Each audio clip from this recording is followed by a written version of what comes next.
Thank you. Thank you, Speaker, sir, for letting me speak on this really important matter.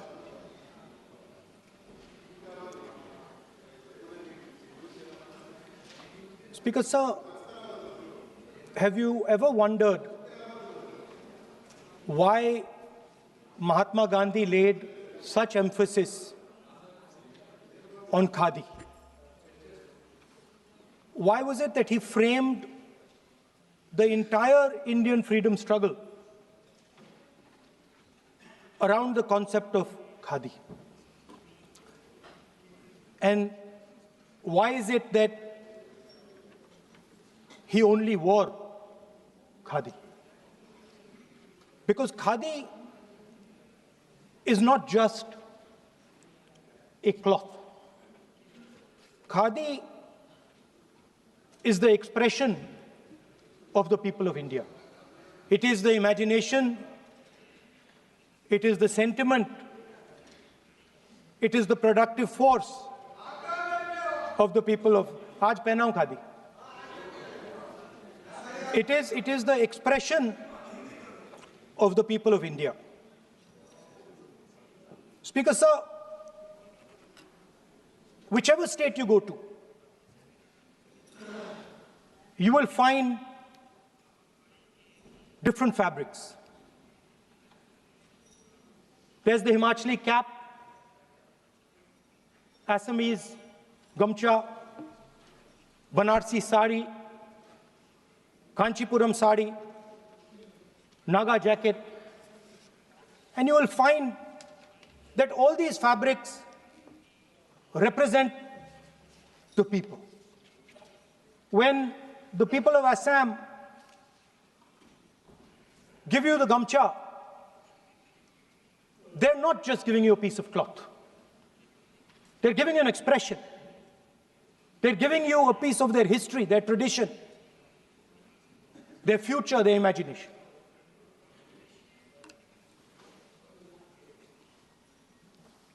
It's the same when the Nagas wear their jacket.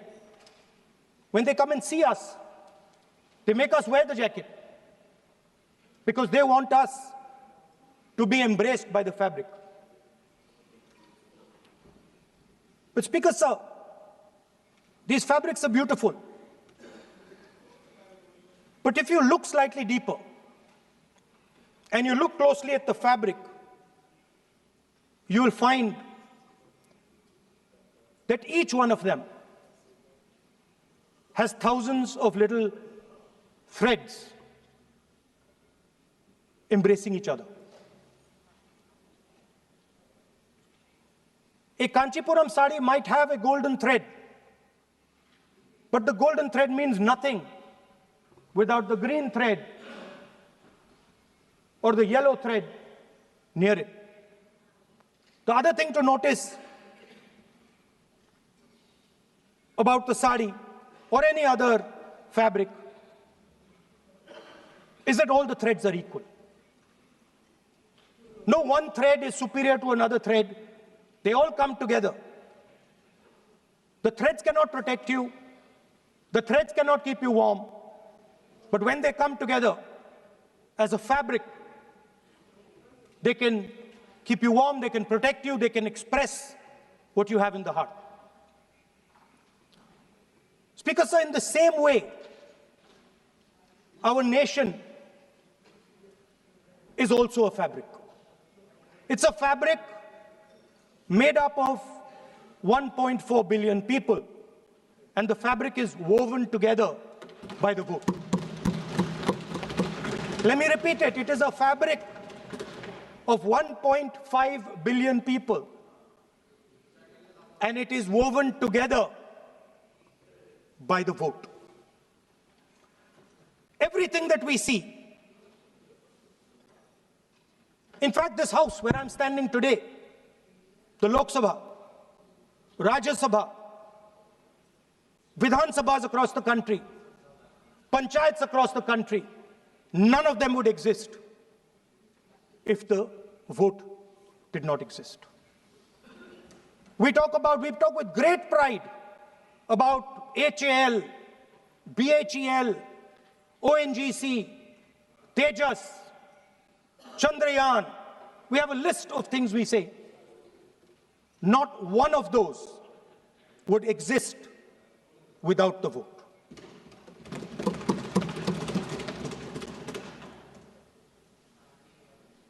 Speaker, sir, it is the idea that every thread, every person in the Union of India is equal that disturbs my friends in the RSS. They are happy to see the fabric, but they cannot stand the idea that every single person in the fabric of our country, regardless of what religion they come from, regardless of what community they come from, regardless of what language they speak, should be equal. Because they fundamentally do not believe in equality. They believe in a hierarchy, and they believe that they should be on top of that hierarchy.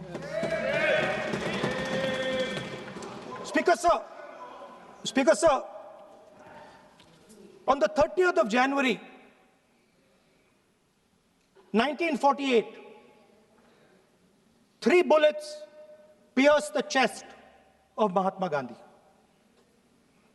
Nathuram Godse assassinated the father of our nation. Today, our friends do not embrace him. Today, our friends have pushed him away. He's an uncomfortable truth. But that's not where the project ended. You see, as I said, everything has emerged from the vote.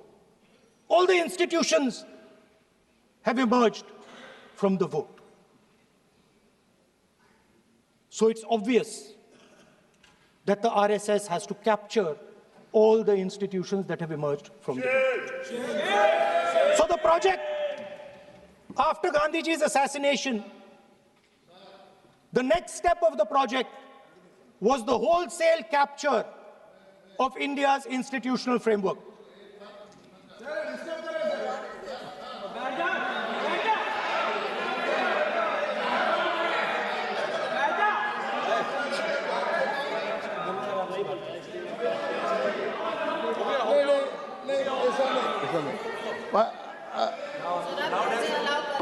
So what is this, sir? Sir, अभी नहीं पढ़ना होगा।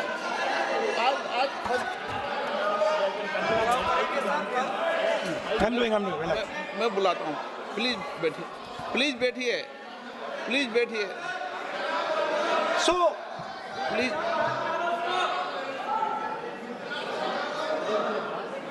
sir, आप बोले पर हाथ मत जोड़े।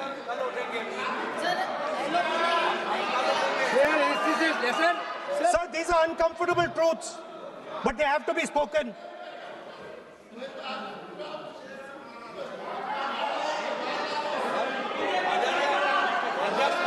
कितना खादी पैसे थे थोड़ा बता दे। So these are uncomfortable truths, but they have to be spoken. My friends don't like the connections I'm making. They're disturbed by them. It's obvious. Speaker, sir, so after the father of the nation was assassinated, his vision of an equal India, of an India where institutions belong to the people, had to be destroyed. And so the process started, and the RSS attempted to capture one institution after the other. And I will give some examples so that it is crystal clear that this is the case. Everybody knows how vice chancellors are placed on top of Indian universities today. Every single person knows this. You go to any university, you speak to any youngster in India, he will tell you that it does not matter whether the professor has qualifications. It does not matter whether the professor has a scientific temperament. The only thing that matters is the professor belongs. माननीय सदस्य, एक minute, माननीय सदस्य, चुनाव सुधारों पर चर्चा हो रही है। सर, ये मैं उसी पे कर रहा हूँ। आप किसी भी संगठन का नाम जो इस हाउस में उसका नाम ले लें। एलओपी है तो इसका मतलब ये नहीं है। एलओपी का मतलब नहीं, आप जनरल बात बोलो। आप राष्ट्रपति भाषण में बोलिए जनरल बात। सर, हम लोग सुनना चाहते हैं। सर, स्पीकर सर, हम लोग सुनेंगे शांति से। हम लोग शांति से सुनना चाहते हैं। और ये आप लोग सुनिए ना, क्या कहना चाहते हैं? धमकी देंगे आप? हम लोग सुनने के लिए बैठा है। अभी तक नेता प्रतिपक्ष एक शब्द चुनाव सुधार पे अभी तक आया ही नहीं है। संसदीय कार्य मंत्री बोल रहे हैं। मैं स्पीकर का परमिशन से ही बोल रहा हूँ। हम सुनने के लिए बैठे हैं। अरे हम सुनने के लिए बैठे हैं। नेता प्रतिपक्ष चुनाव सुधार के लिए जो सुझाव देंगे, सुनने के लिए तो हम बैठे हैं। लेकिन चुनाव सुधार को नहीं बोलते हुए कहा जो इस सदन से कोई वास्ता नहीं, जो संगठन उसका कहानी किसी और का बोलना, ये कोई उचित नहीं है। समय बहुमूल्य है, समय का मर्यादा भी है। सबका सब यहाँ सुनने के लिए बैठे हैं और ये समय बहुत कीमती है। इसलिए हर एक पल अच्छा शब्दों का कोई अच्छा ज्ञान दे, सुझाव दे, सुनने के लिए हम लोग बैठे हैं। मेरा एक सीमित अनुरोध है नेता प्रतिपक्ष से, आप विषय पर ही रहिए। हम लोग सब बैठे हैं, गृह मंत्री जी भी सुनने के लिए बैठे हैं, लेकिन आप विषय पर नहीं बोलेंगे तो जो विषय तय किया गया है उसे क्या मतलब है? अगर चुनाव सुधार पर ही नहीं बोलेंगे तो फिर इतना समय सबका क्यों बर्बाद करना चाहते हैं नेता प्रतिपक्ष? Should I leave? Then you speak. He ended you. Should I leave? You speak then. You speak. What is it? You are parliamentary affairs minister. You are a parliamentary affairs minister. You are disturbing the lobby. How can it be? You are a parliamentary affairs minister. You are disturbing the subject में नहीं आपका LOP. आपका LOP subject में नहीं, ये विषय कर रही है। The discussion, one second. The discussion is about the vote and electoral. The discussion is about the vote. एक मिनट। सर, मुझे बोलने दीजिए। एक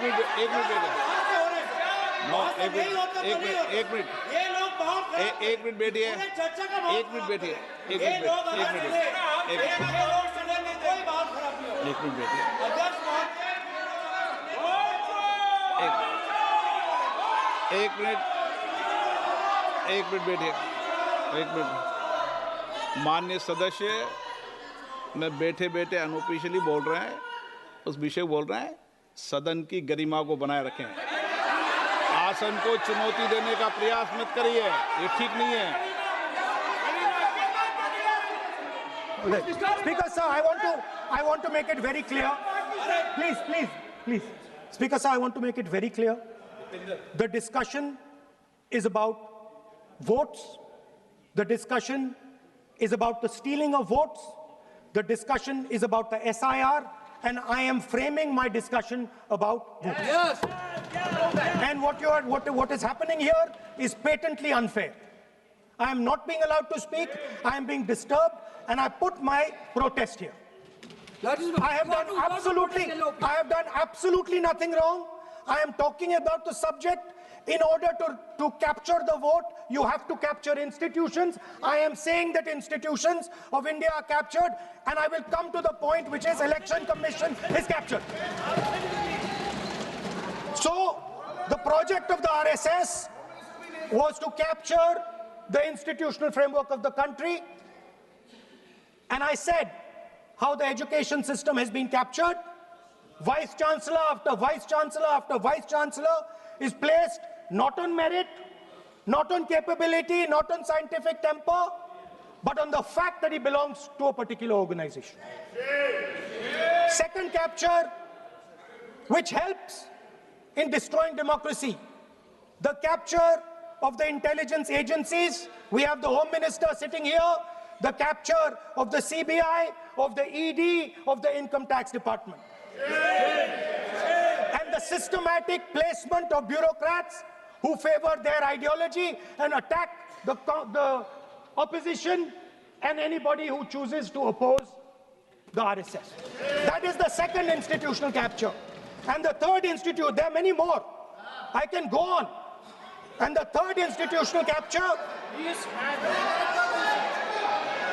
What is this?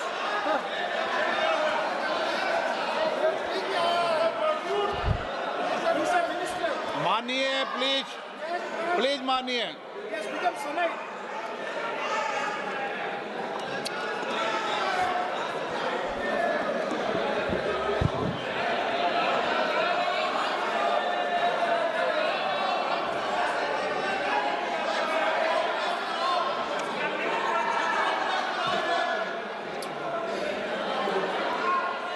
And the third election, the third capture of the institution that directly controls the election system of our country, the Election Commission. Now, I'm not saying this without proof. I have put forth adequate proof about how the Election Commission is colluding with those in power to shape the elections. But I want to ask three questions first, which will make it very clear that the BJP is directing and using the Election Commission to damage India's democracy. The first question, why is it that the CJI was removed from the selection panel of the Election Commissioner? What motivation could there be to remove the CJI? Do we not believe in the CJI? Of course we believe in the CJI. Why is he not in that room? I sit in that room. It is so-called a democratic decision. On one side, Prime Minister Narendra Modi and Mr. Amit Shah. On the other side, the leader of the opposition. I have no voice in that room. What they decide is what happens. So the first question, why is the Prime Minister and Amit Shah so keen on choosing exactly who the Election Commissioner is going to be? Second question, and even more devastating question, no Prime Minister has done this in the history of India. In December 2023, this government changed the law. They changed the law to make sure that no election commissioner could be punished for any action they take while they are election commissioner. Yes. Immunity. Why would the Prime Minister and Home Minister give this gift of immunity to the election commissioner? Why would they need to give this tremendous gift that no Prime Minister has given ever before to the election commissioner? Yes. Mr. Shah is looking into the ceiling. Maybe he will answer this question when he speaks.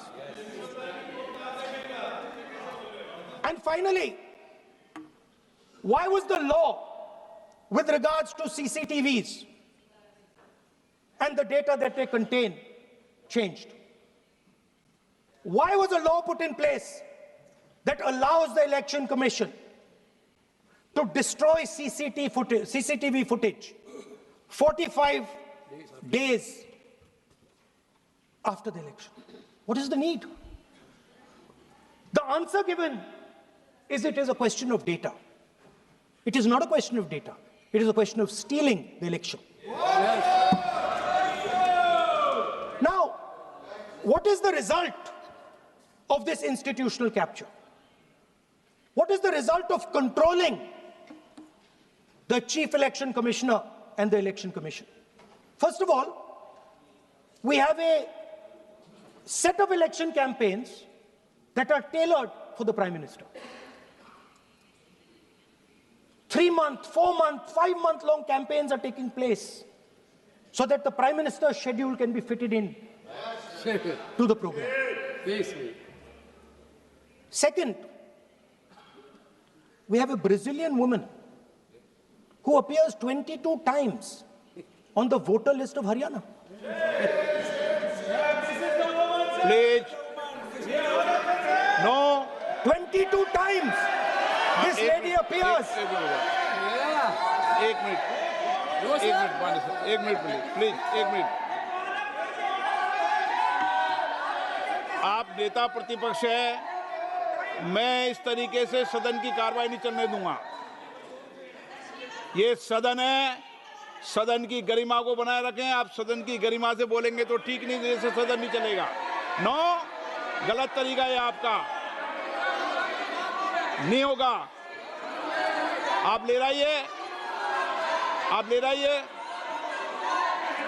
नहीं, माननीय प्रतिपक्ष के नेता, आप पहले अपने सदस्यों को समझाइए। नहीं चलेगा, नहीं, ठीक नहीं है।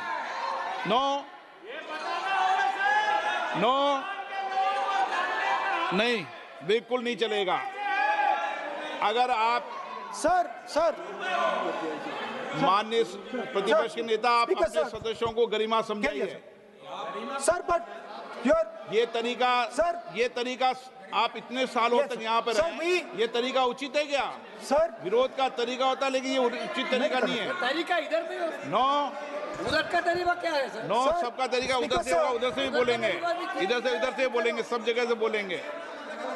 Speaker sir, I don't agree with the showing of photographs here, but it is a reflection of our democratic structure. This is what is happening in our democracy, that you're not allowing us to show. This Brazilian woman has appeared 22 times on the voter list in Haryana. And not only that, there is one woman whose name has appeared 200 times, more than 200 times in one booth in Haryana. And it is very clear, and I have proven without doubt, that the election of Haryana was stolen. And the theft was ensured by the Election Commission of India. I've said it again and again and again.